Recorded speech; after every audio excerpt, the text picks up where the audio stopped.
Did he drain it? Oh my God! One shot! Get out of here! Mic drop! Oh my God! Such a little dog. Y'all need a game winner real quick? I gotta go to school. We hadn't made a shot in months. Especially off the top. Just off the rip.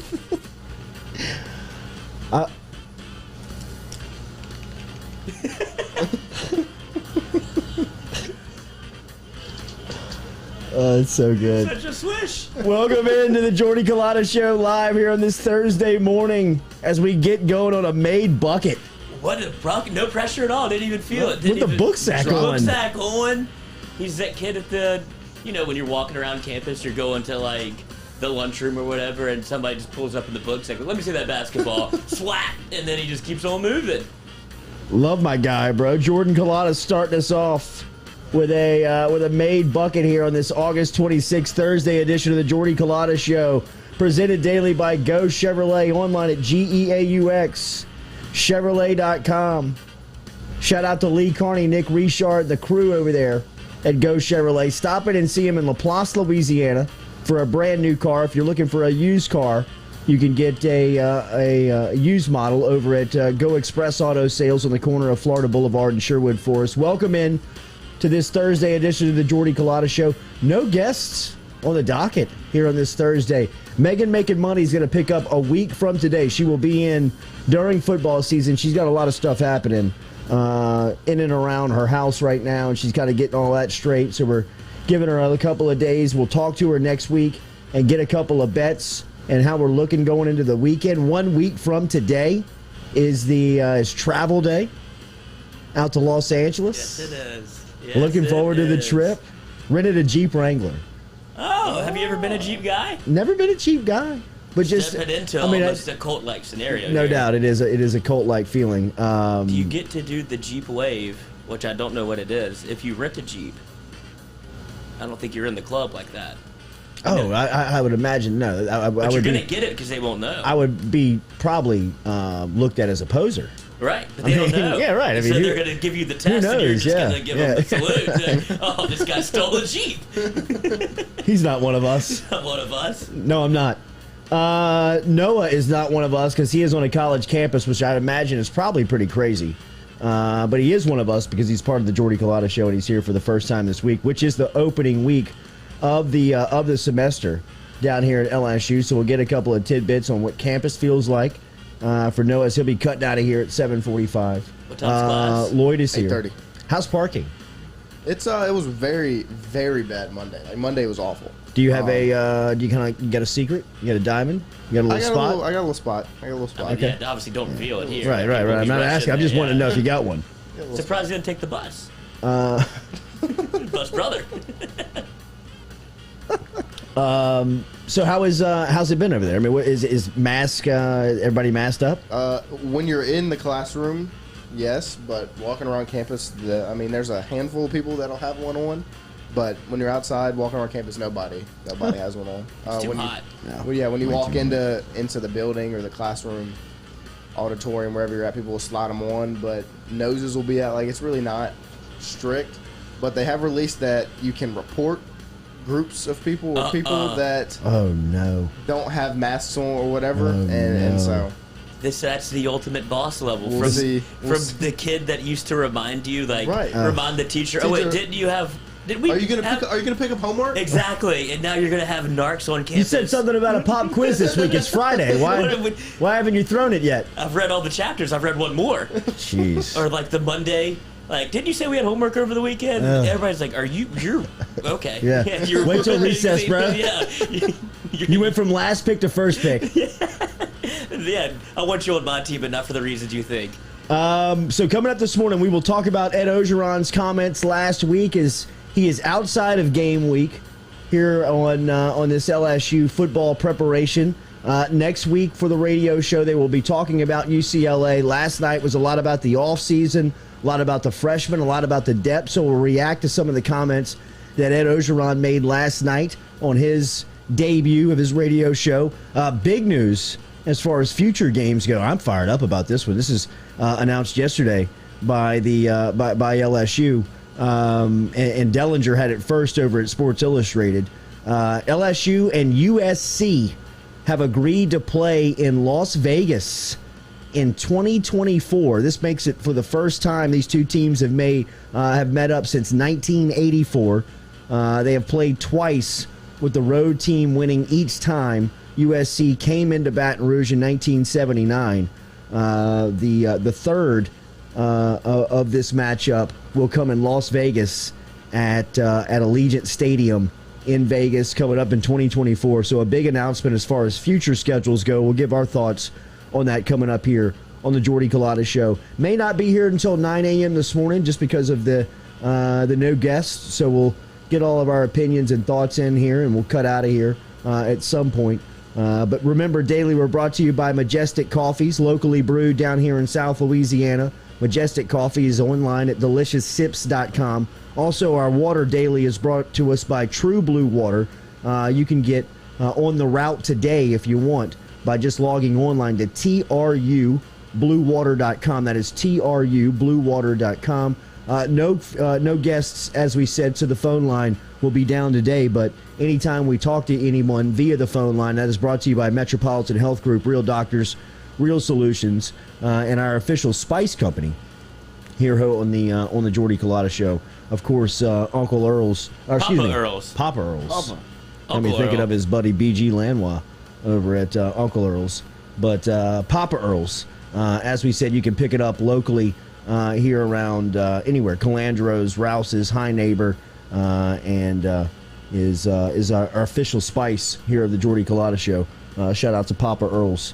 Anything stand out last night from Ed Ogeron's comments? Anybody see anything that made waves? I thought that he obviously talked a lot about the depth on the defensive line. He talked about Durante Jones and Jake Peets, how they have fit in here in the offseason and throughout spring drills. I think one thing that stood out when talking about the depth of the defensive line, he said they could play as many as 10 guys this year. I mean, you think about a rotation where you got confidence and trust to run out there 10 guys and what that type of advantage gives you third, fourth part of the season. I mean, you think about November, late October, early November, some of the matchups that you got on the schedule, and it's tough to be fresh during that time of the year, just with everything that you've gone through. And Ed Ogeron talking about guys that he trusts nearly 10 deep into his defensive line unit, I thought was just good to hear. I mean, if nothing else. I mean, I'm trying to go through the 10 names in my head, and it's almost like I probably couldn't list them all 10, but I would know all 10 because you've been hearing about this defensive line for, it seems like that's been the biggest story coming out of camp in terms of positivity. And when it just makes me think back to 2018 LSU Alabama, whenever Joe Burrow never stood a chance. And we thought, going into that game, we got kind of a little quarterback here, have some momentum going into this game, and then you got swallowed up by Alabama's defensive line. That was the difference in the game. They had no time to breathe back there. Who was that, Quinnen Williams? Was Fidarius Jones there? Yeah, he's still he's a at senior. Alabama. I don't know how they do that, but I think I do. Regardless, you do. Yes. But that was my biggest takeaway, and I think it was O's takeaway. Is like, if we can get to look like that, to where I'm rolling in 4 and 5 fresh bodies on third down, or every other series, to where these guys are fresh, that makes it hell to pay. It just puts so much stress on an offensive line where you don't do that, where you've got the same 5 guys up there all game, and they're coming in and going to get somebody fresh. It's an unfair advantage, and it can absolutely win or lose a game for you. Let's see if we can do this. I'm going down the list. Did anybody see the defensive line video that LSU put out with Andre Carter with pads on? Like, legitimate. He's got pads on. Oh, just going up against. They're doing? Yes, I mean, kind of giving you a little in-depth look at the defensive line. And Andre Carter, I mean, we've heard when people describe him, they say he looks as if he could still play. Cat got pads on yesterday going up against Division I Power 5 student athletes from the SEC, and he looks like he can still play. Are you looking at this? I see your mouth right now. I mean, is that he's holding the point of attack. He hold him. I mean, he's almost holding him like the big brother. I mean, that's. How many times do you think that is unbelievable? How many times do you think that they asked him to do that? They're like, come on, coach, I know you still got to put the pads on. Yes, and well, finally, how much do you think he's probably said, don't make me put the pads back on? Yes, this has been a long time coming. A fall camp where they've been going back and forth like, all right, this is how I used to do it. Like, show me. Let's go 1-1. So this is what makes me feel if I have any point of security about the offensive line, it is because they prepare against this group day in, day out, and have been doing that for the last couple of weeks. That is iron sharpening, or at least trying to sharpen iron as sharp as possible and as quick as possible. But going up against guys, all right, let's see if we can name these 10. I've got, all right, the easy ones off the top. Allie Gay. I mean, are we gonna count Glenn Logan in this? Because I think so, because he's gonna come back. Because he will come back. Okay, so I'm just thinking of the upperclassmen. Andre Anthony, Allie Gay, Glenn Logan, Neil Farrell, Jaquelin Roy. That's 5. B.J. Ojulari, Mason Smith, Savion Jones. Joe 7. We're at 8. Joe Evans is 9. We're gonna get stuck on 10. No. I've got 10. You know who they've been talking about a little bit? I don't know if I want to put him there, just because we haven't seen him play. Is the Sony Fanuau? Oh well, maybe. I mean, like he's a guy that like they look at as somebody who can create havoc off the edge. Jarrell Cherry? Why not? No. Why not? Maybe. It's not a name we've heard, but if you want to go 10, I don't think we've heard 10 names. I feel like we named definitely. So I mean, that was 10, 11. Yeah. Okay. That was 11. Yeah. So there we go. But I mean, I'm saying you haven't seen Cherry a lot. You haven't seen Fanua a lot. Mason Smith obviously is a true freshman. Savion Smith is a true freshman. B.J. Ojulari's coming off of an all-SEC freshman season. Freshman All-American. Were he and Butte freshman All-Americans? I think in some sort. They were definitely freshman All-SEC. And then you start talking about the veterans that they have. I mean, they are. I mean, they're 10 deep. I mean, Landon Jackson. He's a freshman. You know, you could throw in there and rush the passer off the edge. Right, just go in there and do what you do well. Yeah, you don't really have to learn anything. Go see if a speed rush works. But I think the biggest... King Mo says Xavier Carter. I mean, O has said Xavier Carter by name. In fact, said Xavier Carter reminds him of a young Arden Key. Easy. But a young Arden Key, not junior year Arden Key. If that's what they're saying. You know, I mean, it's... They're going to be stacked. They are stacked. And that is the strength of this team, and that's why I'm telling you, from a reputation standpoint going into the season, the reason why they're getting attention is because of this. Bryce Langston, another rookie defensive lineman that we haven't mentioned, that they have mentioned by name. They have mentioned Langston by name. Your guy from Alexandria, Jacobian Guillory. A tank. Absolute. I read some reports where they would have put him at fullback on offense because he can just blow you up. Oh, that's not good. But yeah, that's not good. Are they talking about position changes? No, they were. I think that was an early in camp thing. They were just trying to say like, this is how explosive he is. He's like, the fridge. Yeah. But right. I would say the ability to bring those veteran guys back, and that bridges the gap, which has been LSU's biggest problem. Has been able to bridge the gap from senior to freshman to sophomore. Like there's always seemed to be a leap year in there where there's a young guy somewhere or a young position group where you're like, oh, I wish they'd have been able to play with last year's talent.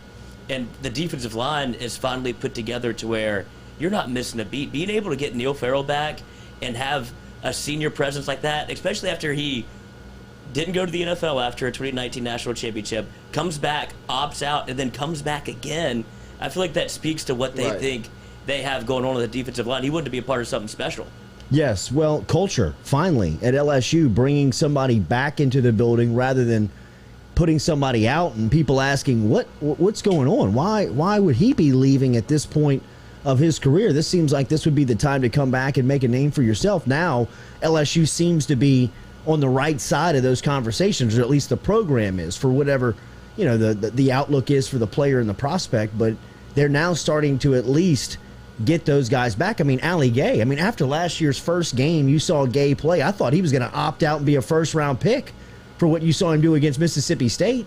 The fact that you had him into the 7th, 8th, 9th, 10th game into the season is, as big of a win as getting him back, I thought, last year, just because of what he had put down on film. But I think it speaks to the culture of guys like Gay recognizing that, being a part of the program, being on the field, being at LSU, being coached up by Andre Carter and Ed Ogeron and Durante Jones is going to put a lot of money in his pocket into the future.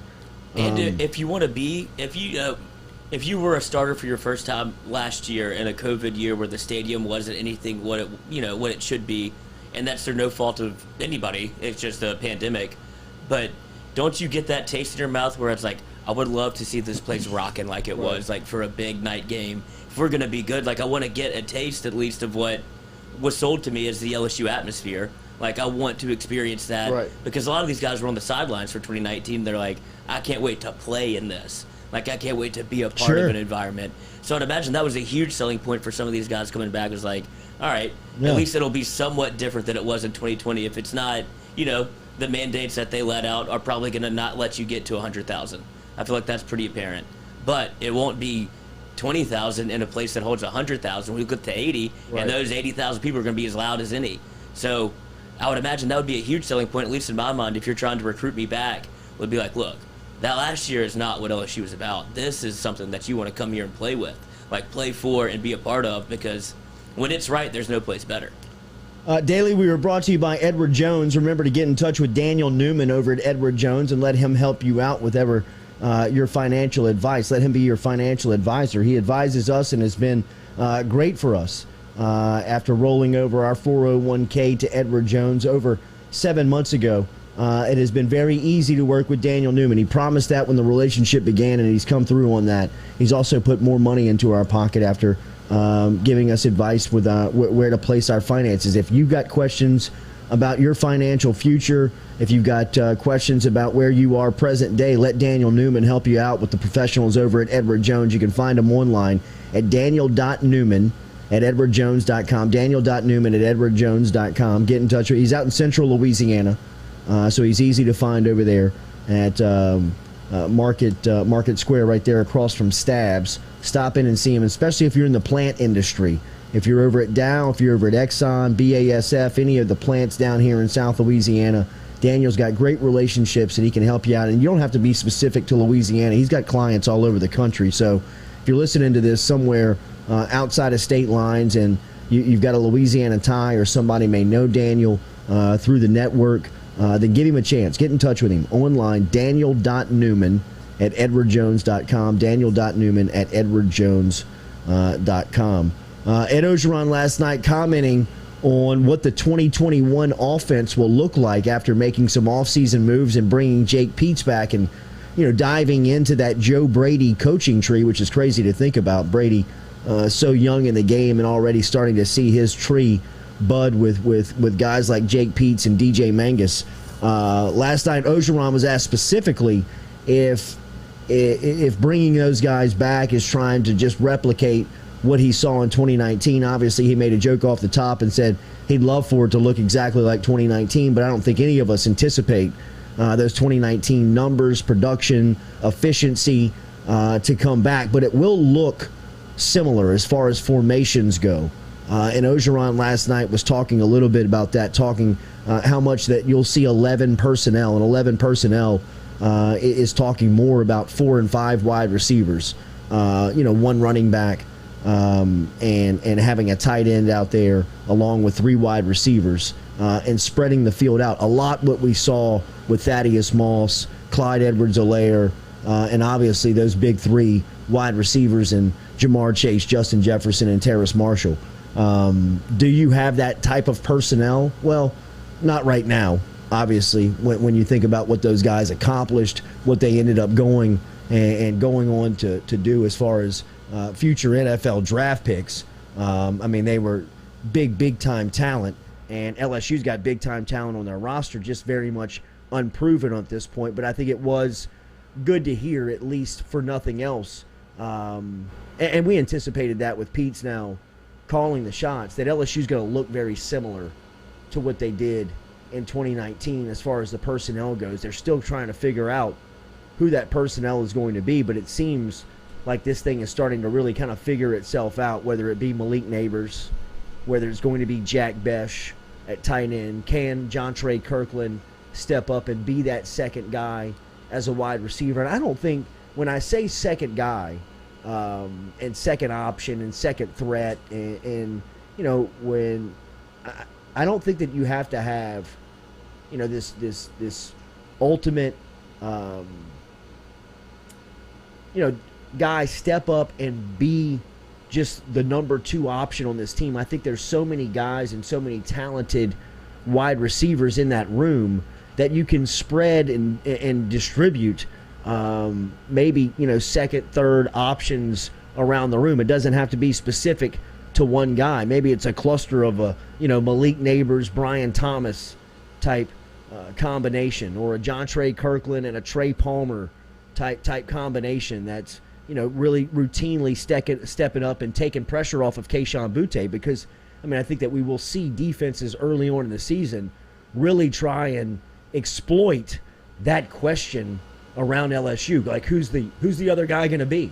We're going to take Boutte away, or at least that's what the defensive game plan will call for, in trying to stop him and take him as an option away from the new quarterback. In my opinion, I think that would be, at least very, because Johnson's probably pretty comfortable with Boutte. You know what I mean? If things break down, you look towards number 1 and just say, hey, man, bail us out. Go make a play. That's a lot of what he did in the last 2 games. Right. It seems like he would read the field, but he would look Boutte, look, and then, all right, where's one again, after he kind of breaks the pocket and makes a move. But you talk about I don't know if there needs to be an absolute number 2 guy. The more I think about this and hear Coach O talk about 11 personnel, that means that at any given time, everybody's a threat in my mind. If you're going to go out there with 4 wide receivers, it's almost scheme as opposed to players. Well, that's what, if you remember, we've talked about this before. I asked Joe Brady for his elevator pitch on his offense a couple of years ago, just right when he got down into Baton Rouge. And, quite simply, he said everybody needs to be a threat. Everybody needs to be guarded. Everybody has to have or put pressure on the defensive coordinator. And that's everybody from the tight end to the quarterback to the right guard. To motion the running back out of the backfield and going empty. Absolutely. Whatever it is, you need to respect and put pressure on the defense as a threat, right? And that's why in this quarterback scenario in which we were talking about so much going into fall camp, I thought Johnson had the advantage because he's more of a threat. He's more of a threat in the sense of, if stuff breaks down, his athleticism can bail you out of scenarios more times than Brennan's can. And we don't have to have this discussion again. I don't think that it's close in that category when you talk about the ability to keep plays alive and put pressure on the defense. Can they both win games and play SEC level quarterback? Absolutely they can. But when you stack them side by side, Johnson has the advantage because he's got that part in his game. So does Nussmeier. You know what I mean? Listen what Ogeron said about Nussmeier last night. Who's been really the buzz of camp over the last 4 or 5 days? It's been Nussmeier.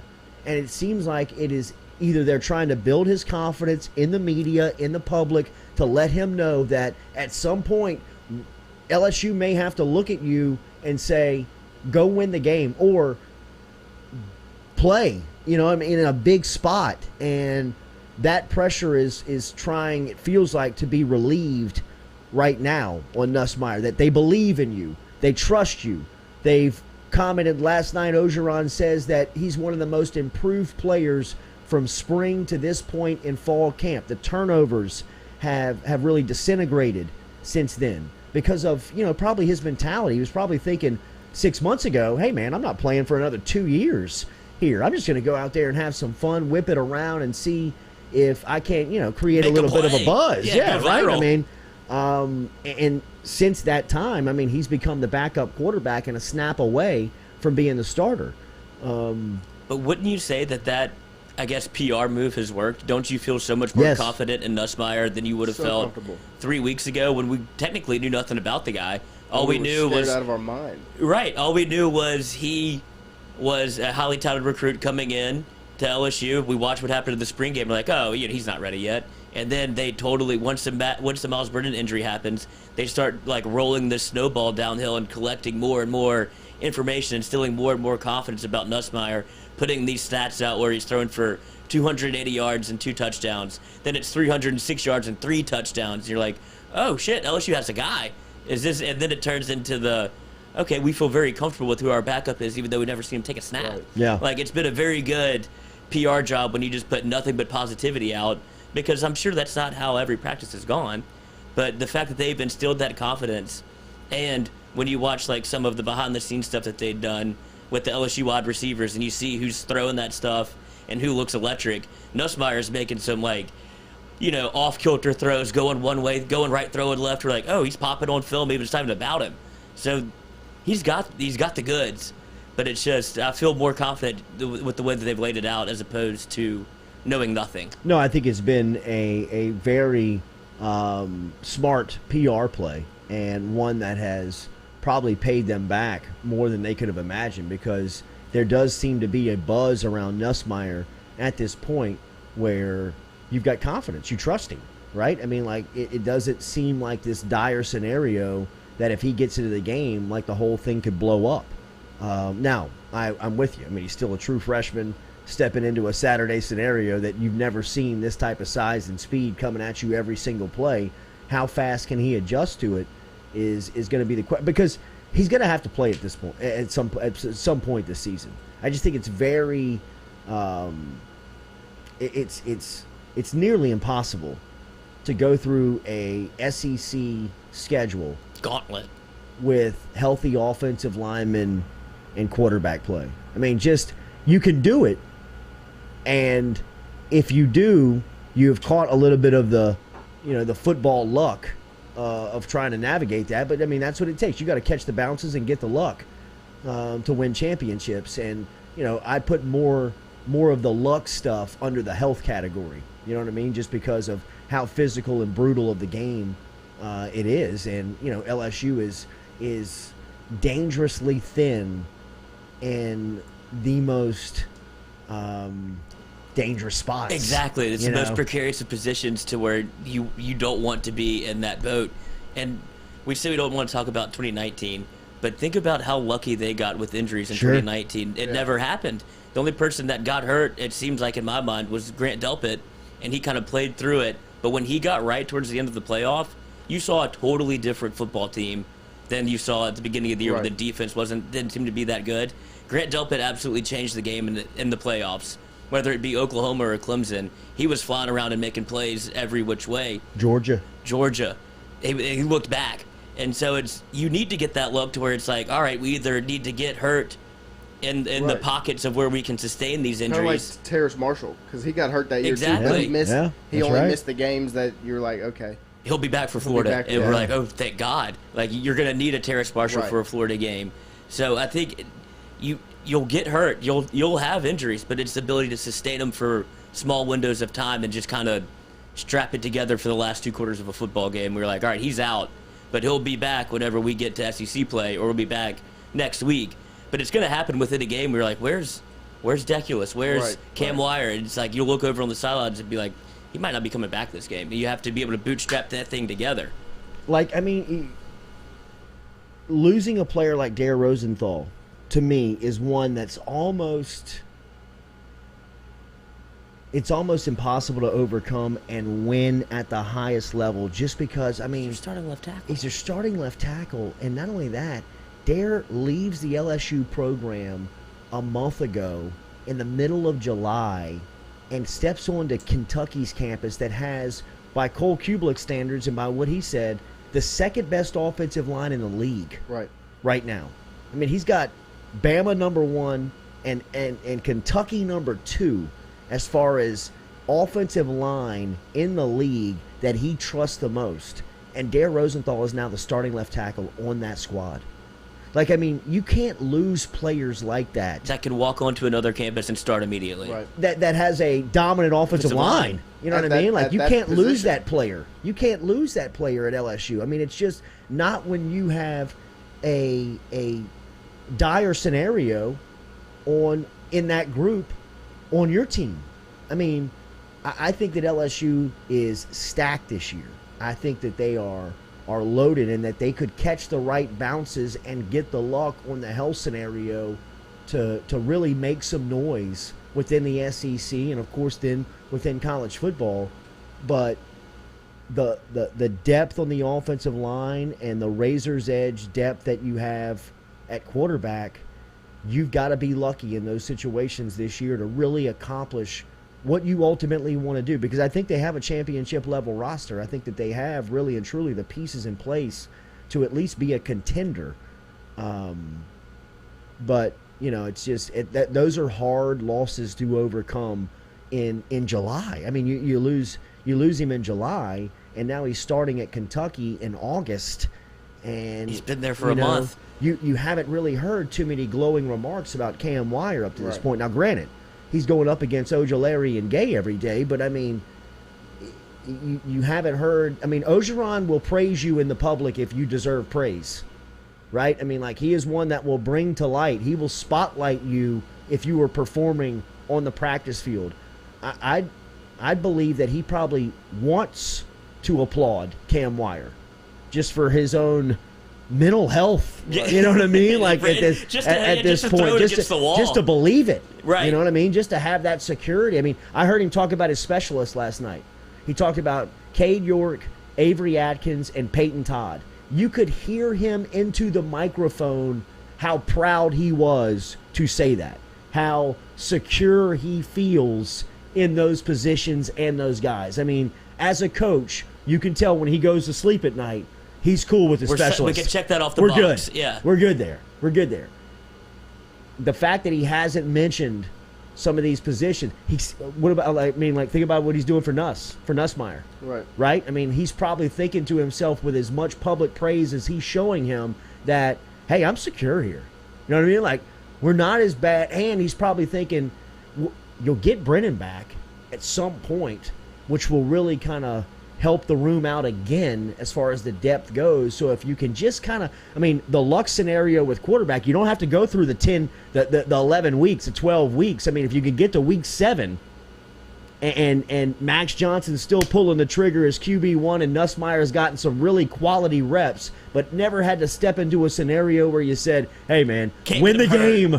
You know what I mean? Or you can't get him hurt. Yeah, or Jontre Kirkland's the backup. Right. You know, then, you know, that's you win there. That's a win. And that's what would make me ask is, I think that's what makes the Dare Rosenthal loss so big at this point, is because would you have a bigger reaction to Miles Brennan going down or Dare Rosenthal leaving in terms of how it affected the team? I feel like we all felt Max Johnson was the starter, and we all felt Dare Rosenthal was the starter, but I feel like the impact was more left of, woof, LSU is very thin at offensive line, they just lost somebody, like before the season, whereas we were felt pretty comfortable with the quarterback room, at least with a Max Johnson being your starter. Yes, Rosenthal, by all accounts, is a bigger hit as far as just the player goes, whether it be losing to transfer or injury, compared to Miles Brennan. I mean, it's a position, and I know that we've talked about the quarterback position being as, you know,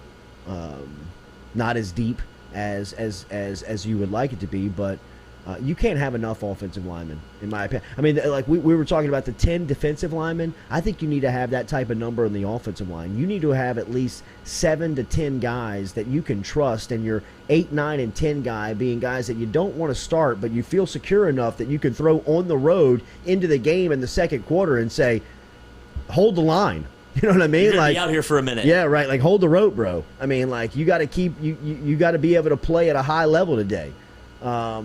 And I don't know if they have 6 right now. Well, that's what I guess the bigger point I was trying to make is that it goes to show how dire we are on the offensive line. Like, they're so thin. When you lose one person, that you get a more reaction to a left tackle than a starting quarterback potentially going down. It goes to show just how thin LSU is at that spot, where this is a big deal. Yeah, no, it is. And like you said, O hasn't really come out and spoken positively about what this offensive line has done, and I think he's kind of been saved by the rain a little bit with 9 straight practices have been rained out to where nobody can get eyes on what that offensive line and defensive line are doing. So he's probably thankful in that regard to kind of cancel these things pretty quickly because when you get to, I don't think it'll be a problem, UCLA, McNeese, third game. What's the third game? Who am I? Central Michigan. Central Michigan. But when you get into that SEC play, yeah, that's Auburn next week. Yes, I think that's when you start running into. All right, this is the real this is the litmus test for this offensive line. Like if they can hold UCLA just a little bit and not be a disaster and nobody get hurt, they'll be fine and then kind of get their feet underneath them with live reps against the McNeese, against the Central Michigan, and then the real test will be week 4. September 25th is LSU Mississippi State. Then the month of October, as we've said numerous times, for LSU will dictate what your season is going to be, right? I mean, like I know that everybody wants to circle November 6th in the Alabama game, and that's a huge game. It is year in, year out, and all the eyeballs of college football in the sporting world will be on Tuscaloosa on that first Saturday in November. But as far as LSU's life in college football in 2021, the month of October, in my opinion, will be the backbone of their failures or their success. I mean, you still have some tests outside of the month of October, but how you navigate the month of October, to me, is really going to be kind of the baseline of who you are this season in 2021. And you can even kind of push it back to September 25th in Mississippi State, right? But I think that, you know, LSU roster on roster, and I don't want to fall into the trap that I did last year by just saying that LSU's the better team because they've recruited at a higher level year in, year out than Mississippi State because of what Mike Leach did to LSU as far as just really embarrassing them last season in their first and opening game of a national championship defense. I think that LSU is highly motivated to get to Starkville on September 25th and try to wash away some of the demons from last season, or at least get the taste out of their mouth on Mississippi State. So Mississippi State, September 25th, and then you look October 2nd, Brian Harsin, first-year head coach in Auburn, will be in town. October 9th, the trip that we've talked about for a long time is one that really does feel, look, senses like a trap game in Lexington at Kentucky on October 9th. Then you come home to host Florida on October 16th. Ole Miss will be hosting LSU on October 23rd. Then you'll have an open date the weekend of Halloween before going to Tuscaloosa on November 6th. But you think about that 1, 2, 3, 4, 5 game stretch where it starts September 25th versus Mississippi State in Starkville, and then Auburn, Kentucky, Florida, and Ole Miss. 5 straight weeks. That is going to be who you are this season, how you get and how you compete in those 5 games. Now, look, I understand Alabama, Arkansas, and Texas A&M are still on the roster after that.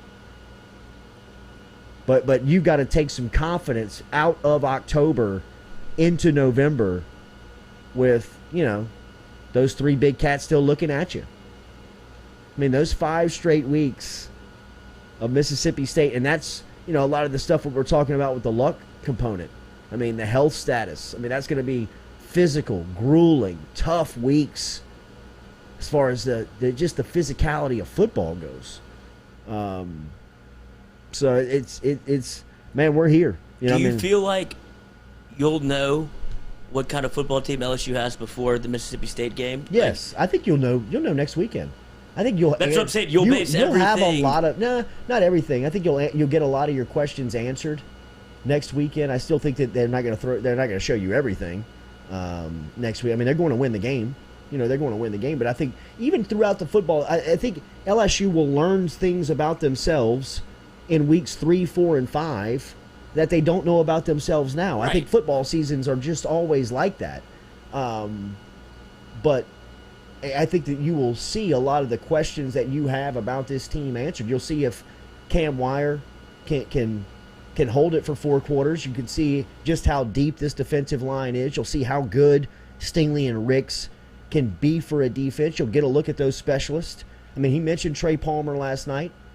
as far as return men go. You'll get some of those things. You got a jet? Yeah, gotta roll. Have a great day, bro. What are we learning today? Name one thing. You got to learn one thing.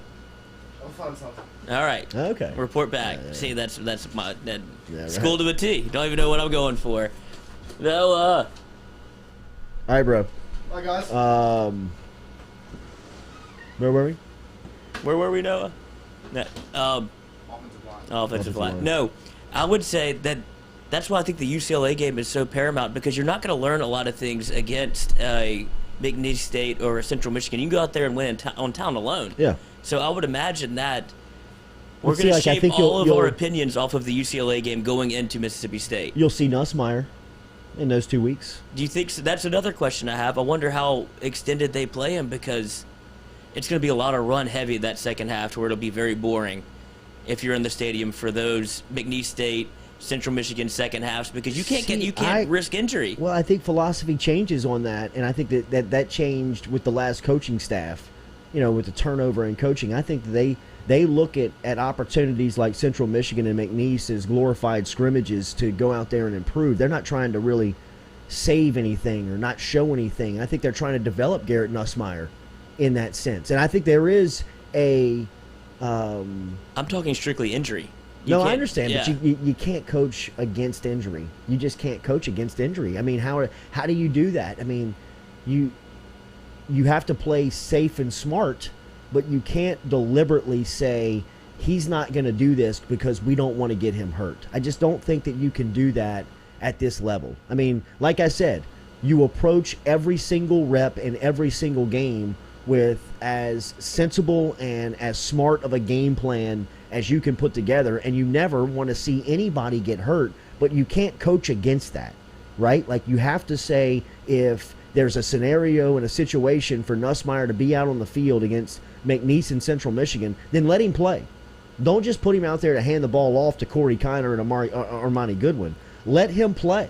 I mean, let him get the confidence he needs. That way, in the month of October, if you have to look at him on the road against Ole Miss or in Lexington and say, hey, we need 2 series from you until Max gets out of the locker room from getting an X-ray or some type of whatever's going on. I mean, are you ready?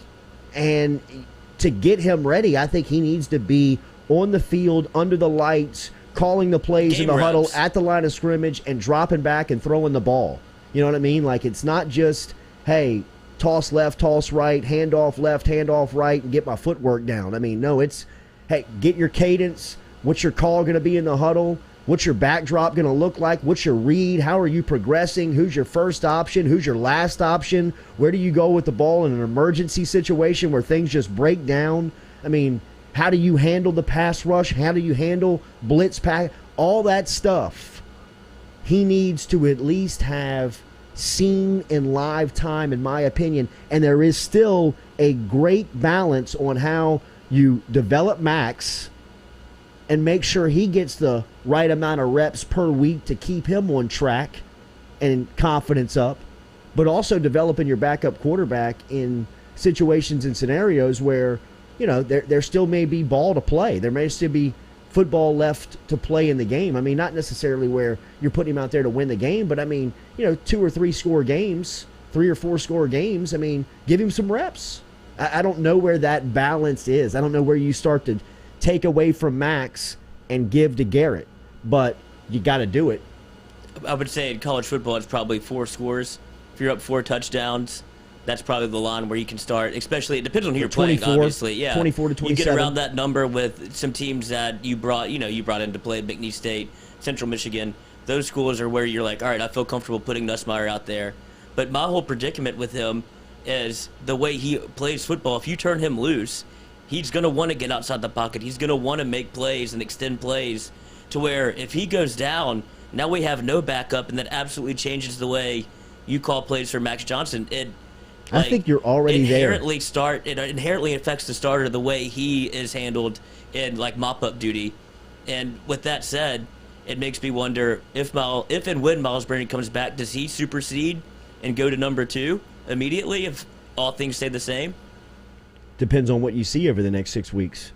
Depends on how you evaluate that position. I don't necessarily know that, because you may see some things from Nussmeier that you say, hey, that's what you're looking for in the position. This fits the offense. That's what fits. Because I would say the same exact thing that you just said and described for Nussmeier is exactly what LSU is thinking for Max Johnson. That 3 weeks ago, or 5 weeks ago, when they had three quarterbacks, when you had Brennan, Johnson, and Nussmeier, you thought to yourself, hey, Johnson's the starter, and you can be a little risky in your play calling, or not as much risky as just allow him to be him. You don't have to handcuff him. You don't have to hold him back. You don't have to keep him from being himself. Now, with Nussmeier being the backup, with no experience, and you've got no veteran guy that you can look at and say, hey, let me just put this guy in on the road, because at least he's been here before and knows what crowd noise is like, when they're not cheering for you. I think that goes into how you now call plays with Max Johnson, because now you got to be a little safer in the sense of you got to protect him. You got to protect him. And that's what I'm saying. Like, you got to be smart in your game plan, but you also have to let him be effective. And you have to let him do the things that you thought would make him the starter. Exactly. You got to let him be Max Johnson. You can't call a Miles Brennan game for Max Johnson. You have to call a Max Johnson game for Max Johnson. Daily, we're brought to you here by AdvantaClean. Get in touch with Bradley Lynch at advantaclean.com. AdvantaClean is online and located in Industrialplex, where you can find Bradley Lynch and his crew over there. Water, fire, or mold damage. If you see it around the house, you smell smoke, or you see smoke damage, let AdvantaClean take care of that for you. Easy to find them, as we said, online at advantaclean.com. AdvantaClean is located here in Baton Rouge and has great experience. Water, fire, and mold damage, they can remove that for you today. We dealt with some flooding a couple of months back, and Bradley Lynch was our first call over at AdvantaClean.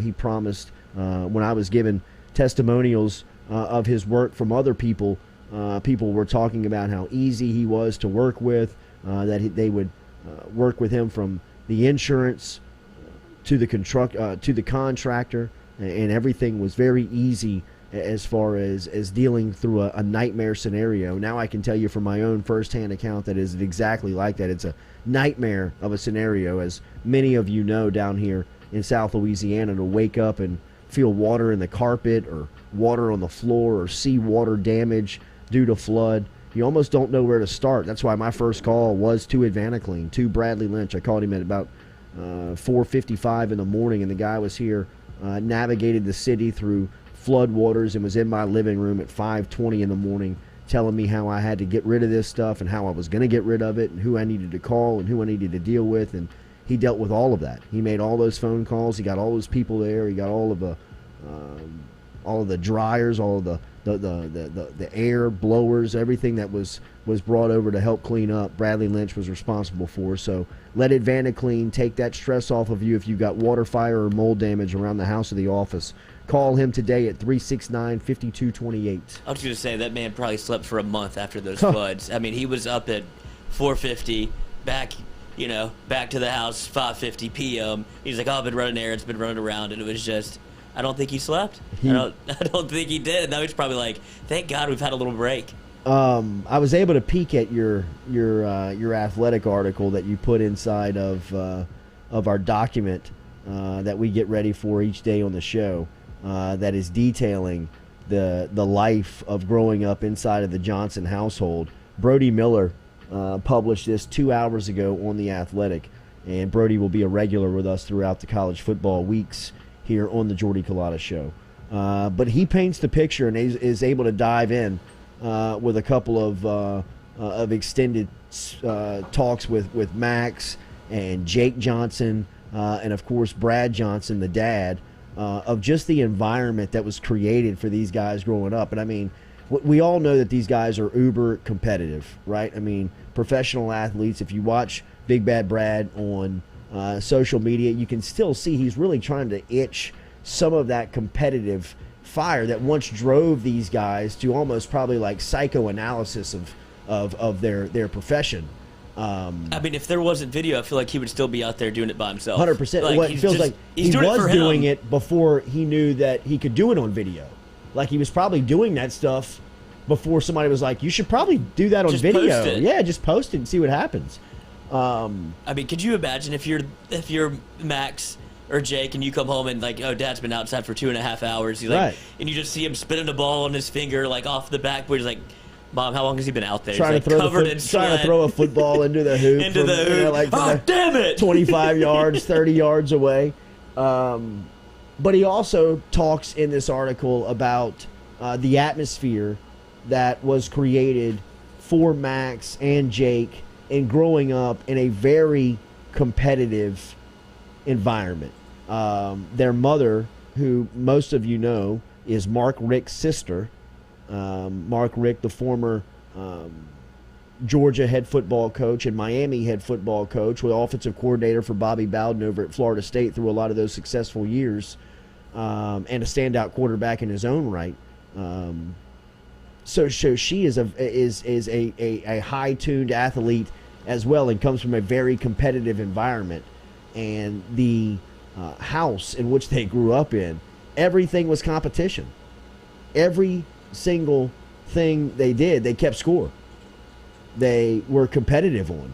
That's what blew my mind. And he said that they've been doing it since they were 6 or 7 years old, to where no matter what rep you took or what you did, everything was billed as competition. And there's only one way to back that up, and that's to have somebody there to be like, nope, 1-0, nope, 1-1. And I couldn't imagine the amount of battles, not between Brad and Max, but Max and Jake, to where I'm sure, I mean, they're, 2 years apart? Yeah. To where they're throwing absolute bombs at each other. Like, to have to break up the amount of brother versus brother fights in that household had to be 80% of his parenting. Was just, he's essentially pitting them against each other all of the time. Like gladiator style, just it's 1v1, and then he would insert himself in the competition. But, like, to be raised in that household, you can tell that it's molded Max to be the person he is, where he doesn't, you can watch the video, he doesn't back down from Ali Gay at all. He goes back at him harder, and he's like, I'm all in for anything that y'all want to do, anything that y'all want to compete in, I'm for. He says that he runs the gambit for the LSU ping pong table, and it's just like not even close. He's asking people to play. Nobody wants to play against him. Like, that's subtle ways you can kind of assert yourself as a leader for an LSU team to always be around and always want to compete. You have to respect that at some point. Those are some of the stories that you talk to people around the LSU football facility, and they tell you that he reminds them of Joe Burrow. Like, that's the type of stories that I've heard. That story about the ping pong table at LSU, that people are like, I mean, they won't Max Johnson won't let anybody, he won't let anybody new walk in the room that hasn't played him, and if they haven't, he's going to talk him into it, and he's going to beat the hell out of them. And if the game's even close, he's going to try to run you back, and nobody wants any part of him because he's too obsessive over it. You know what I mean? Like, it's too much. I mean, a lot of the stuff that the qualities that Burrow had, he would almost tire you out before it was like, fine, bro, here, just take the film home. You know what I mean? I mean, just take it. Just fine. The whole team will be here on Saturday mornings for workouts. I mean, nobody's going to miss. We get it. I mean, like, you're not going to allow that to happen. He just was so obsessive about stuff that he wouldn't allow you to not buy in, to not get in. Exactly. I mean, that was why his leadership was so respected and so followed, was because people were like, he doesn't give me a choice. Yeah, right. I can't do anything. I can't not be there. I mean, Justin Jefferson tells the story. I've heard him tell the story that they were scared to death of missing summer workouts, not because of Moffitt, not because of not because of Joe Brady, their wide receivers coach, Mickey Joseph. It was because of Burrow. I mean, Burrow would call you out. He would embarrass you. He would blow your phone up. He would find out where you were. If you were with his girlfriend, if you were with your girlfriend, he was calling her to make sure she knew that he had somewhere to be. I mean, it was just like, bro, my bad. I'll never miss again. I mean, and Johnson has that same type of demeanor when you talk to people who recruited him, who have coached him, and have been around him now for 2 years. They don't say that their game is similar.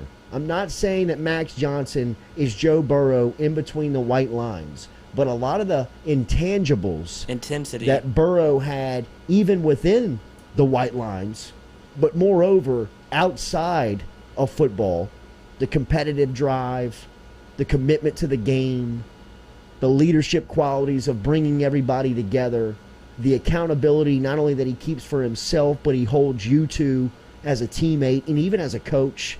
I mean, a lot of those coaches that you talk about that coach, I mean, he made them a better coach. He would hold them accountable. Johnson has that same type of scenario where he'll be in a film room, and if something doesn't look right, or if it's not being coached right, or if it's not being described right, he'll voice his opinion in a very respectful way, but a very confident tone that allows you to know, I know what I'm talking about. You know what I mean? It's not, I'm not grabbing straws here. I'm not pulling stuff out of the air. And he also has that same quality where I've been told, and I think we can recognize this now up to this point, that the game doesn't really start for him until he gets popped one good time. You know, I mean, he's in it, he's engaged, he's checked in, but a lot like, you know, old number 9, I mean, he loved to get whacked a little bit, loved to get popped before. He wanted that quarterback draw just to kind of get in fact, settled if you're in. watching this week, Burrow's going to play against the Dolphins a couple of plays, and somebody asked him in his media availability, I believe it was yesterday or maybe the day before, are you nervous about getting hit? And he said, I'm really looking forward to getting hit. I mean, and you know, I think people kind of took that as maybe more the test of the knee. When I saw that, and I was like, he's just ready to get back into the football game. He likes that stuff. He likes, you know, I mean, to get up after a big hit and show whoever hit him, I can take that and I'll be here all day.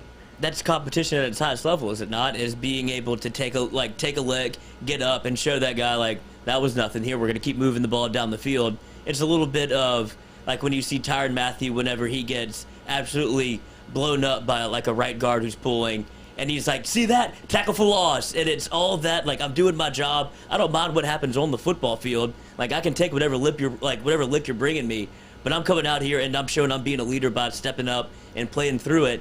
And I think a lot of that, like, almost quiet confidence is what scares people if you're a quarterback more than anything, because whenever Joe Burrow was in the building, they talked about, like, he would shoot you a look, and they're like, that was the worst thing you could get from Burrow, was he didn't even say anything. He would just look at you, and you're like, oh, I got the bad eyes.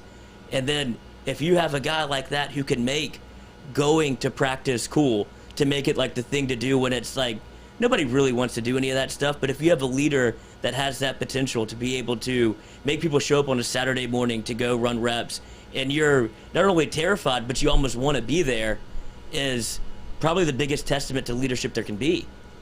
No, I agree with that. I think your examples of getting people to follow you is as strong as any words that you can try and motivate people with. I mean, if people just see you doing something and they say, I want to do that, I want to be a part of that, I think that is great leadership, because that is just an unspoken intangible that, you know, really goes a long way, especially at the quarterback position. I mean, I don't think that we can overstate how important that type of stuff at that position really is and means to the team. And it seems like Johnson, not only does he have all that, he was kind of created in that. He was built in that type of laboratory where, you know, I mean, he was brought up under a world champion quarterback, a high-level quarterback in college, played at Florida State for Bobby Bowden during those Bowden years that were very successful, and just a highly motivated competitor. I mean, Johnson, he played basketball in college too at Florida State. Brad did. You know what I mean? I think that's a little look into just the competitive spirit that the guy has. I mean, he was competing nearly year-round up until the point where he was 21 years old, and then, you know, dedicated himself to football and ended up winning a Super Bowl. So I think that Max Johnson's been QB1 for LSU for a while, and now, you know, we're going to get our look at it. He gets to show a little bit of that, but I think it's more of his personality, to where he is so built upon competition that he can't believe people aren't competing all the time. Like, that speaks to him trying to seek out people to play ping pong against, or wanting to get extra reps, or saying, like, all right, we're going to do, when we do extra reps and you're not there, I've immediately have the ability to call you out because, hey, you weren't there, so you don't know what's going on. Like, get to the back. whenever you're almost built upon, you're defined by competition. That's what I got from the article, is that he was forged only to think one way, it's win or lose. And I think that's basically his personality. It's not, he doesn't kind of middle in the gray area. There's one result for him, and if it's not a win, then he lost. Yes, I agree with that. And that's what more do you want from a quarterback than to look at it very binarily? So LSU last night got their first taste. At least you got a little bit of a breakdown there from Ed Ogeron as he had his first radio show over at TJ Ribs. It was great to see the turnout. A lot of the purple and gold. The social media looked fantastic coming out over there on South Acadian Thruway. Evil Twins? At the Baton Rouge. I didn't see him. I didn't see him either. Didn't get anything from them. Yeah, please, Tom. Yes. Daily, we're brought to you by GoFlow IV and Spa for your hydration and wellness partner. Get in touch with GoFlow. They are online at goflowiv.com. Ask them about their membership plans. They offer 3-month, 6-month, and annual membership packages. GoFlow IV and Spa offer up the basics. They offer up upgrades and cocktails that include the Myers cocktail, which is focused on bringing you overall health and wellness. It also provides migraine relief, gives you B12 and B complex, B5, B6, magnesium, and vitamin C, all from GoFlow IV and Spa, your hydration and wellness partner. Get in touch with them here in Baton Rouge on Jefferson Highway, 7970 Jefferson Highway, directly across the street from Abear Specialty Meats here in town in Baton Rouge. But GoFlow IV and Spa, medical wellness and wellness partner. Get in touch with them online at goflowiv.com. All right, let's give me a couple minutes to reset. We'll come back. We'll talk about Mike Thomas is suing his California landlord from a house in Bel Air that he rented over the summer. Maybe that's why the man couldn't work out. Maybe couldn't get so. right, A little bit of a stalker set area is what it peek seems behind like. the curtain there into Mike Thomas's summer. OnlyFans is back. OnlyFans is back. That didn't last long. I've got some thoughts on that. I won't spoil them now because we got to set up the segments. But I think they might have pulled a little. I think so too. A little 1-2 step. That was a nice one. It was. That's If it is, really, it's unbelievable. Really good. Feels like it is. Kind of feels like it did. As we said, Joe Burrow is going to play in some preseason action. He will play versus the Miami Dolphins. Zach Taylor said on a limited basis this upcoming weekend in preseason game number 3. I think Joe Burrow sets that pitch count. Absolutely. Joe Burrow told him that I am playing this weekend.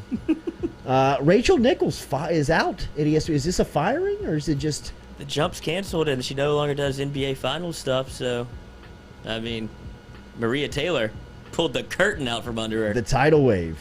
Swallowed up. Still hitting the shores of ESPN is Rachel Nichols, the latest of the ESPN talent that is removed from programming, and the jump no longer exists. We talked a lot about Coach O and his comments last night. Longtime Rolling Stones drummer since the inception of the band back in 1963, Charlie Watts, died last night, 80 years old, surrounded by loved ones in London. But just some of the stories of the Stones, bro. Like some of the original cast members that are still together. I mean, has anybody escaped death more than the Stones?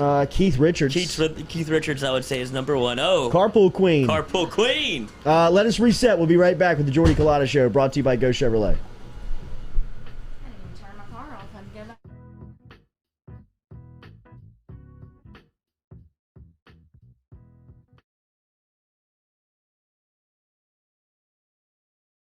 Papa Earl's, the fine spice, originating right down here in South Louisiana by our guy Mark Pop Norman.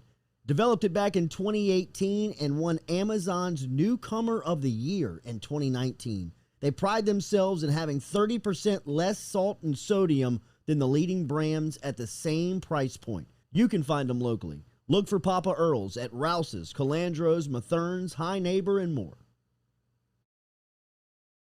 True Blue Water, true hydration at its finest. Right now, you're only a few minutes away from getting your 5-gallon water delivered to you, just like we are over here at the UDL. All you got to do is log on to truebluewater.com. That's TRU truebluewater.com. The website's fantastic over at truebluewater.com. You can get your service and find out how quick it is. You can schedule a delivery, even hop on the billing system right there at truebluewater.com. TRU bluewater.com. Go Chevrolet is proud to announce Go Express Auto Sales, the new used car lot located in the capital city of Baton Rouge, Louisiana at 11522 Florida Boulevard. Go Express Auto Sales is online at goexpressautosales.com, or you can search them on Facebook and social media at Go Express Auto Sales, the newest addition to the family of Go Chevrolet. Remember, Go Chevrolet is located down in Laplace, Louisiana, but now welcoming aboard Go Express, the new used car lot located in Baton Rouge, Louisiana at 11522 Florida Boulevard.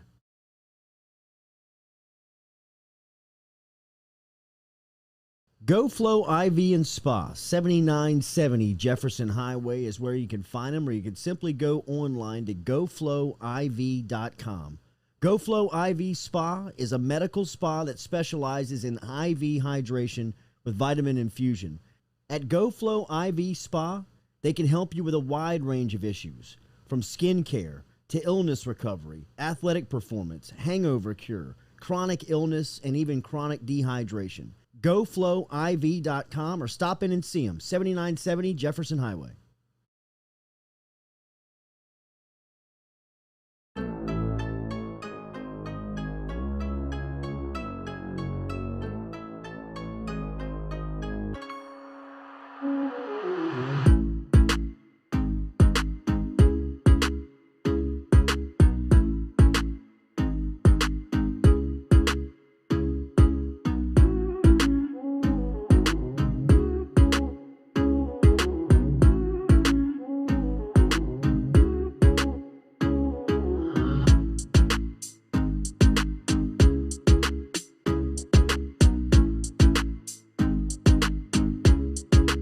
Welcome back here to a Thursday edition of the Jordy Culotta Show. Incredible that it's already Thursday.